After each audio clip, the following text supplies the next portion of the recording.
జనవరి 20న America అధ్యక్షుడిగా ప్రమాణ స్వీకారం చేయబోతున్నటువంటి డొనాల్డ్ ట్రంప్ అయితే హమాస్‌ని ఉద్దేశించి తీవ్ర హెచ్చరికలు జారీ చేశారు. నేను బాధ్యతలు చేపట్టే నాటికి మీ దగ్గర ఉన్నటువంటి బందీలు గనక విడుదల అవ్వకపోతే ఏం చేస్తానో మీకే తెలియదు.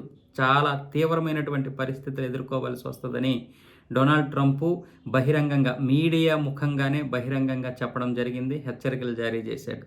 తరువాత జరిగే దాడులకి, తరువాత జరిగే పరిస్థితులకి మీరందరూ బాధ్యత వహించాల్సి ఉంటుందని కూడా చెప్పారు. కావాలంటే మీరు ఇజ్రాయెల్ మాట్లాడుకోండి, ఒప్పందాలకు సంబంధించినటువంటి ఎటువంటి విషయాలు నాకు ఎటువంటి అభ్యంతరము లేదు. కాకపోతే బందీలుగా ఉన్నటువంటి మీ దగ్గర ఉన్నటువంటి బందీలను మాత్రం విడిపించకపోతే తీవ్రమైనటువంటి పరిస్థితులు ఎదుర్కోవాల్సి వస్తుందని ట్రంప్ చెప్పడం జరిగింది. నిజానికి అక్టోబర్ 7, 2023న జరిగినటువంటి హమాస్ దాడిలో దాదాపు ఇజ్రాయేలీలు 1200 మంది చనిపోయారు. 250 మందిని అయితే బందీలుగా పట్టుకొని వెళ్ళిపోయారు హమాస్. దాంతో ఇప్పటికీ కొంతమందిని 101 మందిని మాత్రమే విడుదల చేయడం జరిగింది. మిగతా 150 మందిలో దాదాపు ఇప్పటికే 100 మంది చనిపోయినట్లుగా ఇజ్రాయెల్ అయితే ఆరోపిస్తుంది. అందులో కొంతమంది అమెరికన్లు కూడా ఉన్నారు. అందుకే ఇప్పుడు ట్రంప్ ఇంత సీరియస్ అవ్వడానికి ప్రధాన కారణం.